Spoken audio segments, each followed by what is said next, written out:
सोलापुरातील पंचमुखी हनुमान मंदिरात हनुमान जन्मोत्सव मोठ्या भक्तिमय वातावरणात साजरा करण्यात आला। शनिवारी हनुमान जन्मोत्सवाचा उत्साह सोलापूर शहर परिसरात दिसून आला। जुन्या वालचंद कॉलेजजवळ असलेल्या पंचमुखी हनुमान मंदिरात हनुमान जन्मोत्सव सोहळा मोठ्या भक्तिमय वातावरणात पार पडला। या निमित्तानं मंदिरात विविध धार्मिक कार्यक्रमांचं आयोजन करण्यात आलं होतं। हनुमान जन्मोत्सवानिमित्तानं मंदिरात हनुमान चालीसा पठण करण्यात आलं। मंदिरात पहाटेपासूनच भक्तांनी दर्शनासाठी गर्दी केली होती। या निमित्तानं मंदिराला आकर्षक अशी सजावट करण्यात आली होती।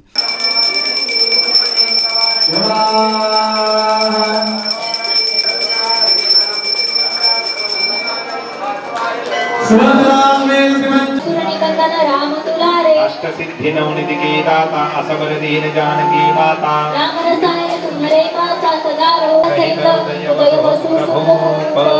श्री गुरु चरण जय हनुमान ज्ञान गुण सागर जय कपीस तिहु लोक उजागर रामदूत अतुलित बलधामा अंजनी पुत्र पवन सुत नामा। दरम्यान मंदिर समितीचे सचिव सत्यनारायण गुर्रम यांनी हनुमान जन्मोत्सव कार्यक्रमांची माहिती दिली। श्री पंचमुखी हनुमान देवस्थानम येथे हनुमान जन्मोत्सवानिमित्त रामनवमी ते हनुमान जन्मोत्सव दिनापर्यंत रोज विविध धार्मिक कार्यक्रमांचे आयोजन करण्यात आलेले आहे।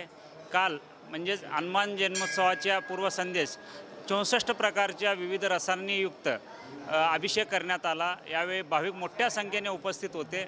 आज पहाटे सुप्रभात सेवा, त्यानंतर अभिषेक सेवा, त्यानंतर अलंकार सेवा आणि सकाळी 7 वाजता जन्मोत्सव पाळणा कार्यक्रम, नामकरण कार्यक्रम झाला। यावेळी महिला भाविक मोठ्या संख्येने उपस्थित होते। त्यानंतर दर शनिवारी व मंगळवारी गेल्या वर्षभरापासून हनुमान चालीसा, सामूहिक हनुमान चालीसा पारायणाचं आयोजन केला जातो आहे। त्या भक्तांच्या वतीने आज 1000 हनुमान भक्तांच्या वतीने सामूहिक हनुमान चालीसा पठण करण्यात आला। यावेळी मोठ्या संख्येने भाविक उपस्थित राहून 7 वेळा हनुमान चालीसा पठण केले। देवस्थानमचे अर्चक नागराज शास्त्री रासकोंडा, शिवराम शास्त्री कुडक्याल, विष्णू सुदर्शना, साई बोम्मा यांच्या पौरोहित्याखाली धार्मिक विधी पार पडले।